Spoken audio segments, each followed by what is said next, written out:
தமிழக வெற்றிக் கழகத்தின் கொடியை அதன் தலைவர் விஜய் அறிமுகப்படுத்தியிருக்கும் நிலையில் அது தொடர்பாக பல்வேறு கட்சியினர் தெரிவித்த கருத்துக்களை பார்க்கலாம்.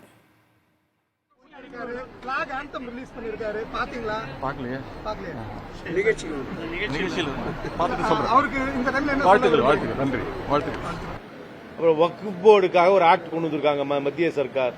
அதை பற்றிய ஒரு நிலைப்பாடை சொல்லாமல் ஒரு அரசியல் கட்சியை ஆரம்பித்திருக்கிறேன், சுதந்திர போராட்ட வீரர்களை மதிக்கிறேன், தமிழ் புலவர்களை மதிக்கிறேன், எல்லாரும் தான் மதிக்கிறோம். Nothing special about it.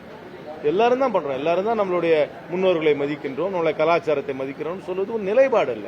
ஒரு அரசியல் நிலைப்பாட்டை சொன்ன பின்னர் தான் அது அரசியல் கட்சி எந்த இடத்திலே நிற்கிறது என்பதை பற்றி நாம் ஒரு கருத்து சொல்ல முடியும்.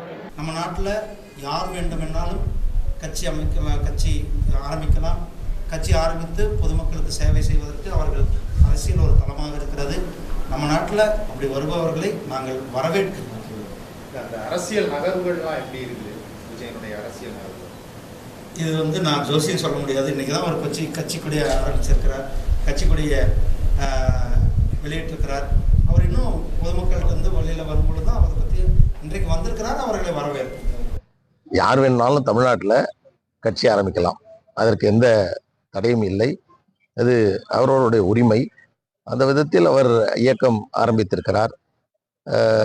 அவரை ஏற்றுக்கொள்வது, அவர்களுடைய அந்த முயற்சி வெற்றி பெறுமா என்பது மக்கள் தான் தீர்மானிக்க வேண்டும். மக்களுடைய நம்பிக்கைக்கு ஏற்றவாறு செயல்படுபவர்களுக்கு வாக்கு உண்டு என்பதிலே மாற்று கருத்து கிடையாது.